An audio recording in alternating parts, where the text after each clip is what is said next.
Hello everyone, I'm so glad you clicked this on today's video.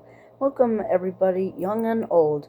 Today I am about to I'm going to talk about a very old Disney movie that was released on July the 10th back in 1981. Oh my goodness. Yeah, I did a lot of research before I made this video. And before I talk about everything this movie it has to offer in this review, I need you all to do me just one favor. Just one favor, that's all I ask. I really need everybody watching this to like, subscribe, and comment after this video.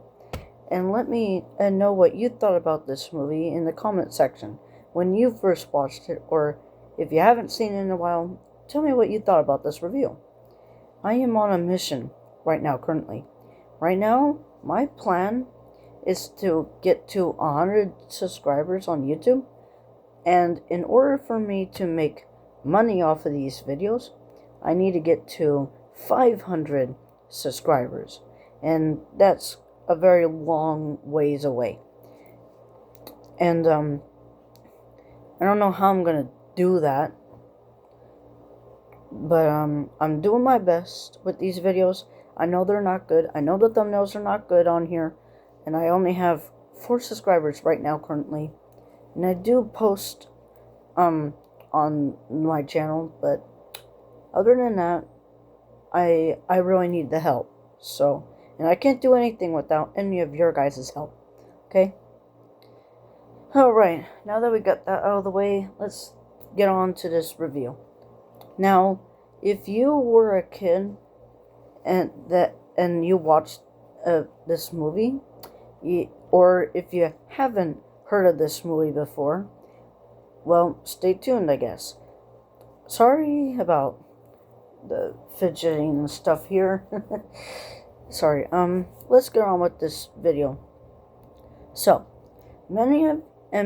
this movie is called The Fox and the Hound. Back in 81, Disney released this movie on July the 10th.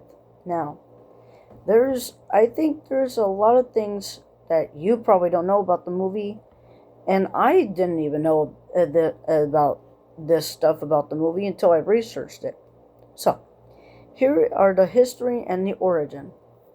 So, many of you might not know this about the Disney movie, but the Disney movie itself was based upon a book called The Fox and the Hound. And that book was back in 1967. And it was written by a guy named Daniel P. Mannix.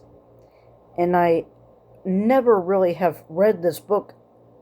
And nobody really can read the book. And because something happened to it. Like, it's as if it's non-existent. Yeah, but I did look up, but because I couldn't read the book, I did the best thing that I could research, and that was looking up the differences between both the book and the movie. Before this movie was worked on, like, ever at all, there were the animators at Disney at the time were mixed on how to adapt the book into the movie that became that is here now. There were a lot of animators that were against the idea of how to make the movie go a certain direction, to the point where it made some of Disney's animators pack up their stuff and leave the studio. And it created, and those same animators went on to work at Don Bluth Studios. Yeah, I bet you didn't know that. Now, because the animators from Disney left to work at Don Bluth, Disney were really pressured into making this movie and making it work, despite the fact that this movie cost a lot to make, and it took a year-long delay in the process. And there was another problem with this. Nowadays, it's so difficult to find the book, like I told you. And while I was doing my research, there are a lot of differences between the book and the movie, and I didn't even know, again, I didn't even know the book existed until now. And you probably didn't know it existed until now either. So let's get on with both. And I am going to be describing to you everything from the book and the movie side by side, okay? So now let's start off with the beginning of the movie. And if you haven't watched this movie, click off this video, turn on your TV, stream Disney Plus, or rent the Disney movie Fox and Hound and give it a watch, so that way you understand what I'm talking about. Okay? Okay, so, and if you are still here watching this video, let's just get on with it. So, in the beginning of the movie, obviously, there are credits that you see when you first put it in the movie that tell you who worked on the movie and who were the voice actors. You know, that kind of crap.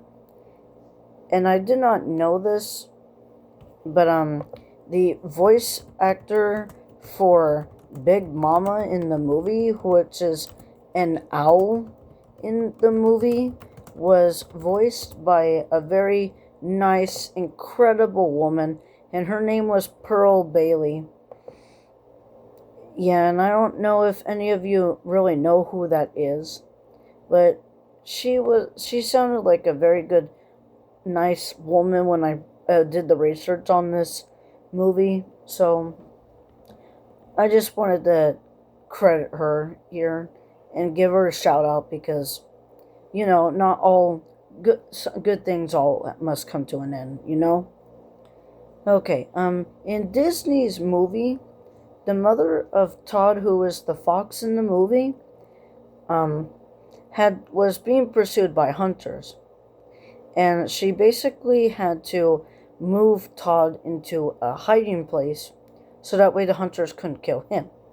But they ended up killing the mother, and I cannot believe that I'm saying that.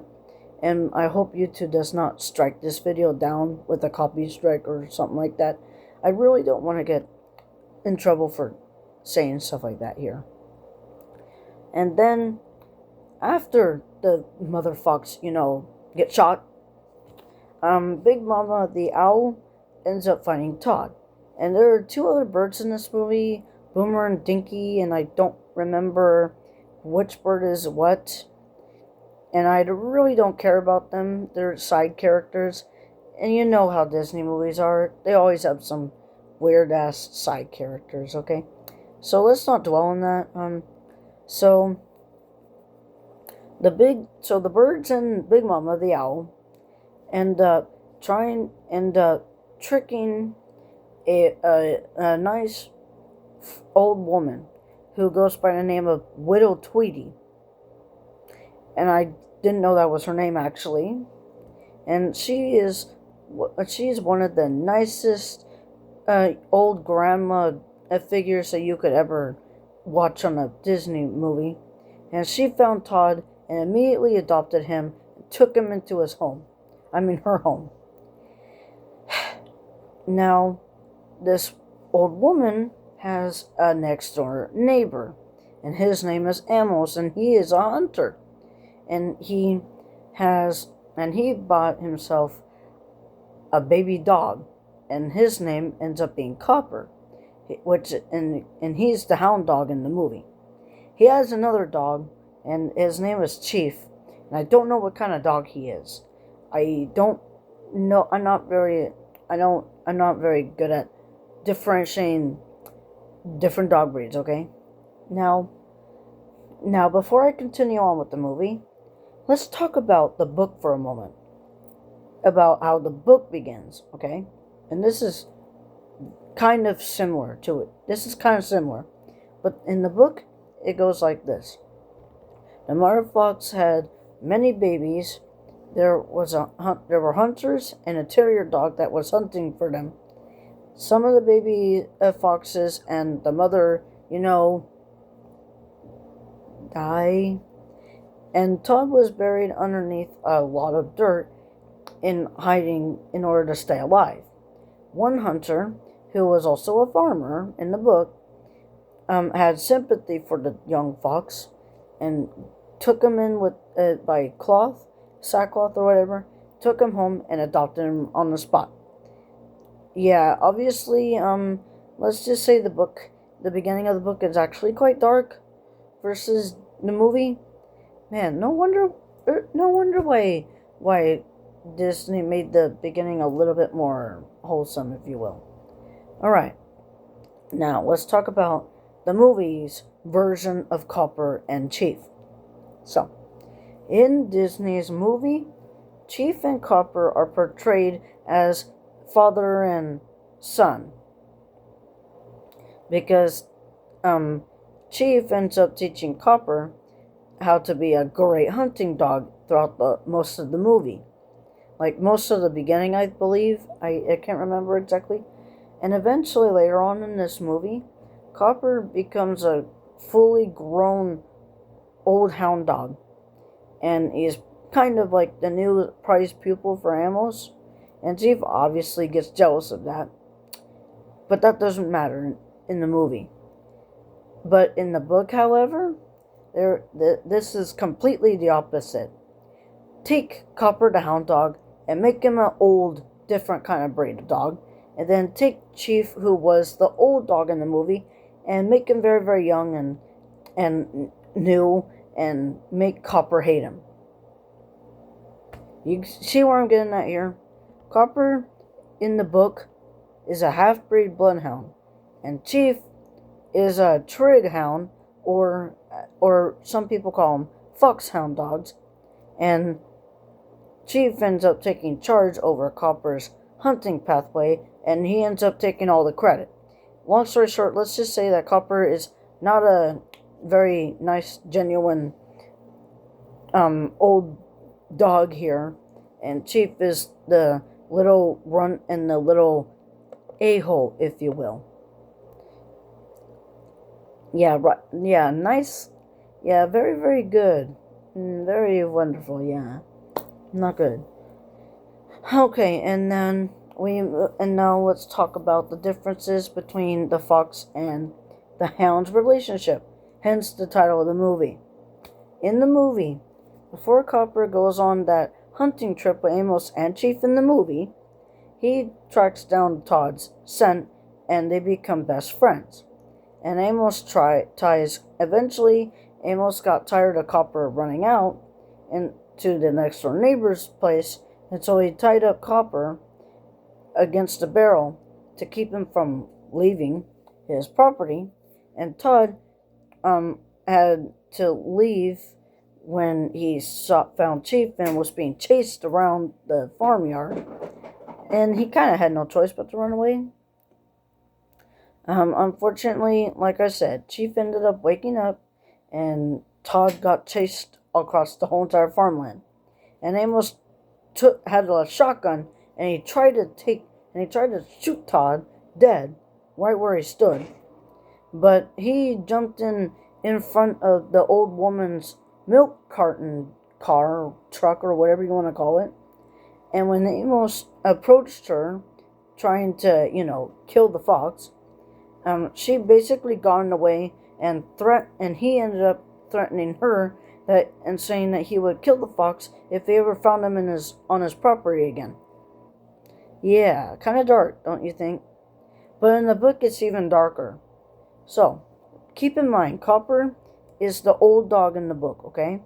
So, Copper and Todd do not meet until the end of the book. Yeah. And they don't form any friendship other than hunting the dang fox. So when Todd was adopted by the farmer, who was also the hunter who killed his family, he met Chief, the young dog in the book, and he got along with them until he got bored of the company, and he basically got up and left. Todd ends up becoming a menace of society and taunts other dogs that are chained up trying to hunt him down and kill him. Yeah, not very wholesome, I might add. And then here are some events from the movie.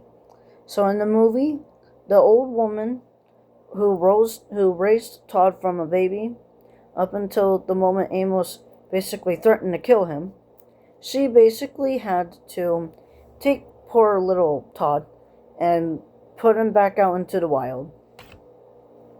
And this moment really is sad and soul crushing because throughout most of the movie up until this point,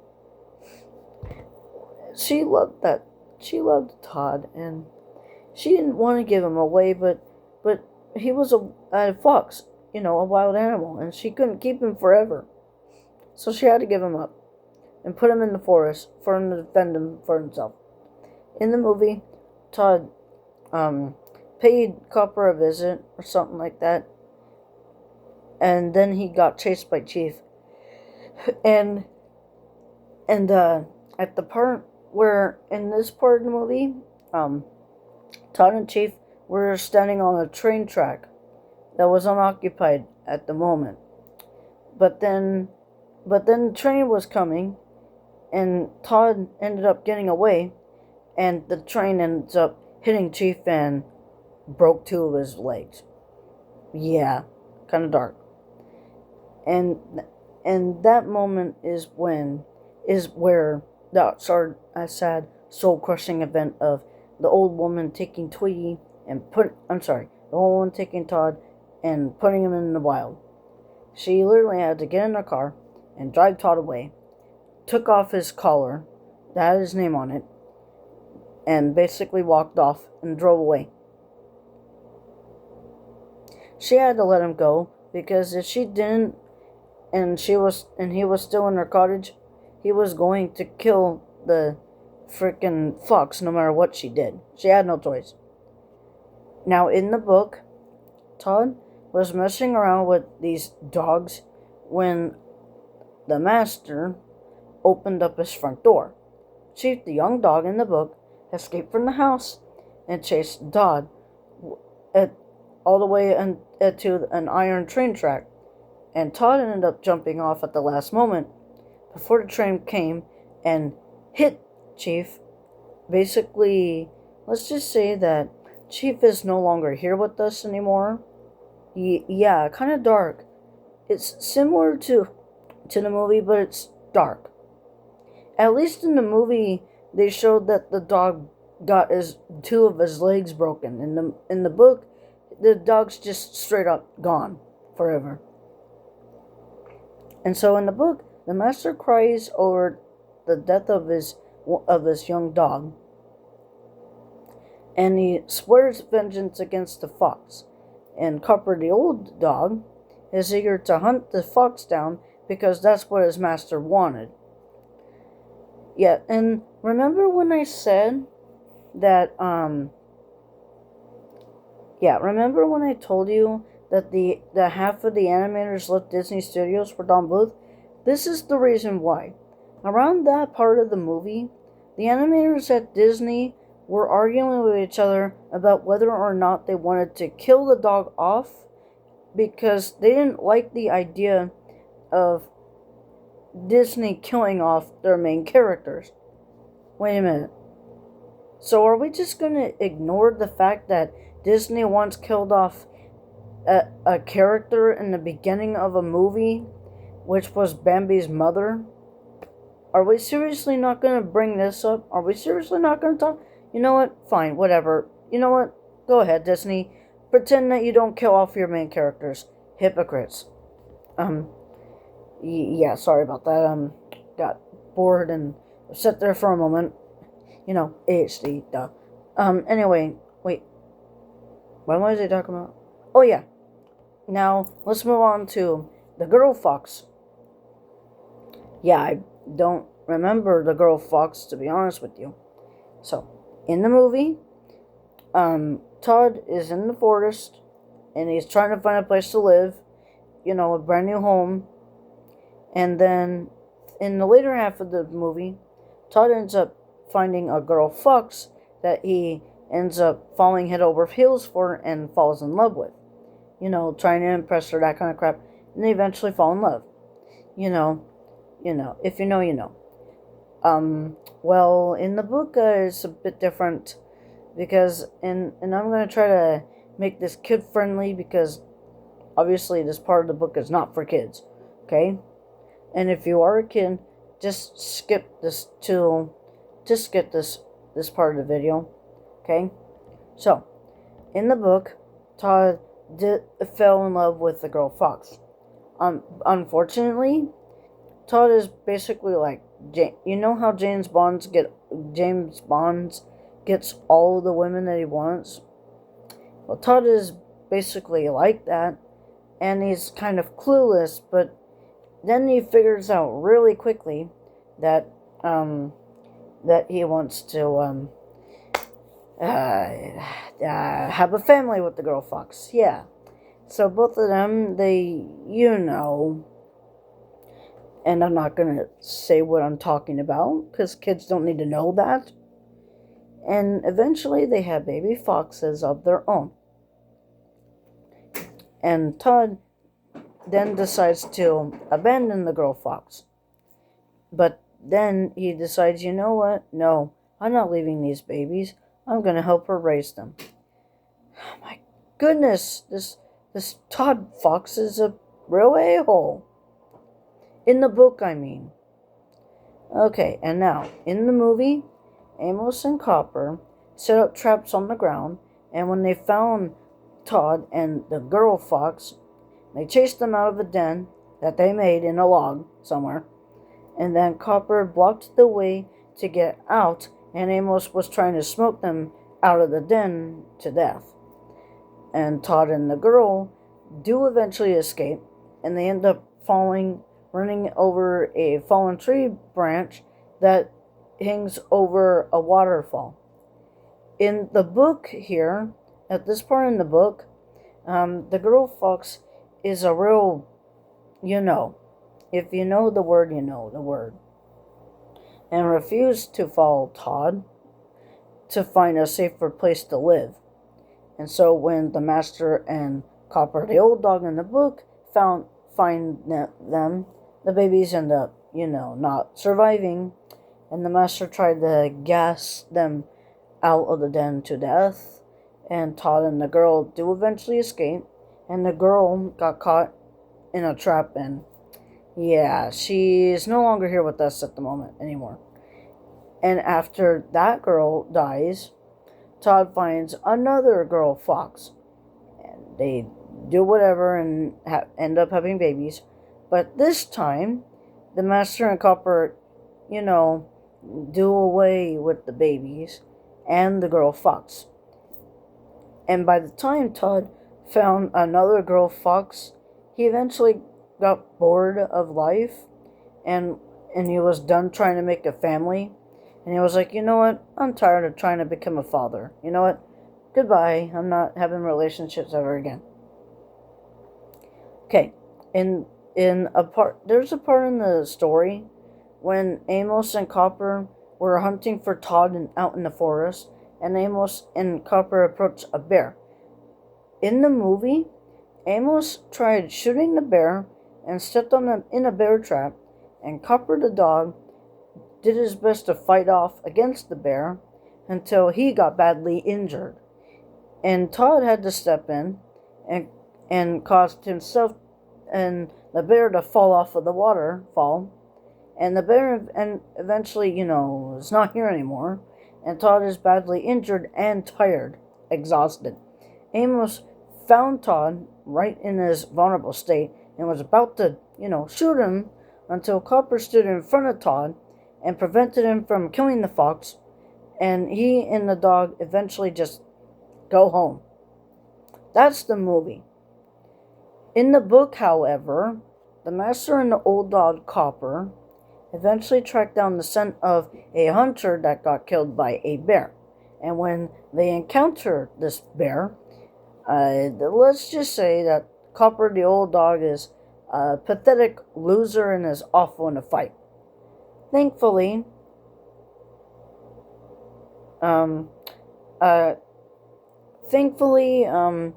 there was a bunch of other hunters and their dogs that came in like a group and basically helped kill the bear. Okay. Now, in Disney's version in the movie, everybody lives their happiest life in their own respective homes, and the old woman helps bandage up Amos's hurt foot from the trap that he was stepped in, and Chief and Copper sleep in their barrels, and Todd is with the girl fox, and they watch from afar and run away and live happily ever after. The end. In the book, here's how the book ends. Just a warning for anybody who loves dogs. If you are a pet lover, dog lover, and you do not want to hear about awful things that happen to animals because you love them, just skip this part of the video. This is a warning, okay? I am not held accountable and I am not responsible for hurting anybody's feelings here. Because this is how the book ends, okay? I'm not the one that wrote the book. Some other person wrote it, okay? So, the book's ending goes like this. The master and the old dog Copper killed Todd. Skinned him, nailed him to a wall, and he was and the old master was basically happy and was like, yes, we finally got that dang fox. But then some builders came to the master's doorstep and knocked on the door, and they basically told the master to move out so they could build more houses in the area. And in order for the master to, give up hunting and basically lose his farm and stuff like that, he basically had to get rid of the stuff that hunters have. You know what I mean. He basically grabbed his gun and aimed it at the dog. Yeah, let's just say that it does not end well for the dog. Sorry, hold on. I need a minute.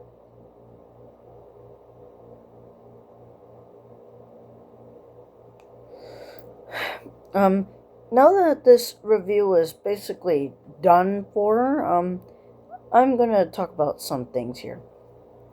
I just want to point out to you that both the movie and the book are quite different, and they have a sad message in them.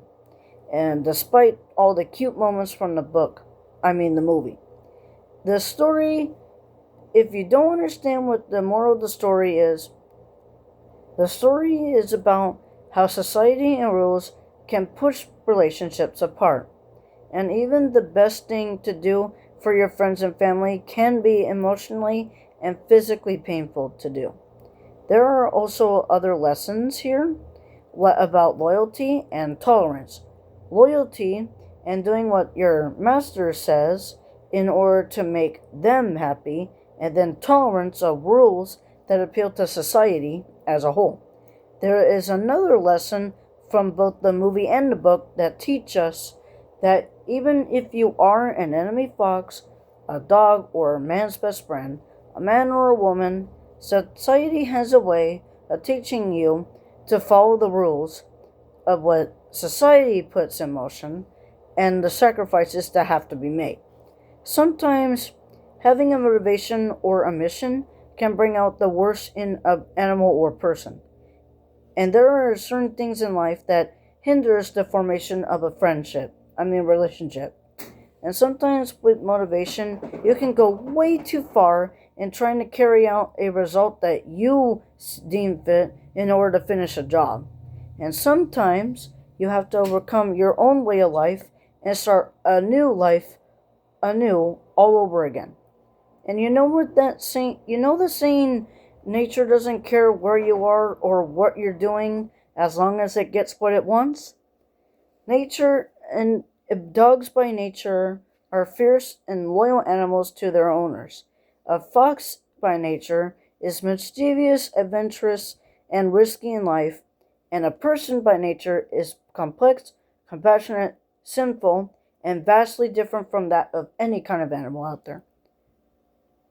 So that's that. What do you guys think about the moral of the story? Man and animal are very different in both ways, especially if it's a Disney adaptation. And if you have watched this video till the end, I want to thank you all for your patience, because this script took a long time to write. I want to thank you. I think this is going to be my 7th video on YouTube, and I hope you enjoyed it. I'm sorry about all the bad stuff I had to talk about, but yeah, that's that. Life is not fair sometimes, and I was kind of struggling to stay motivated with this one because I haven't been doing well as far as like views on YouTube and videos go, and as far as subscribers go. And I can also thank AHD for me procrastinating. Just to let you know, I really do love Disney's Fox and the Hound, the movie. Although there are sad parts in it, and there are certain things that I have to skip over. And I hope you all have a wonderful day. Goodbye, and stay tuned for more content. That's it for now.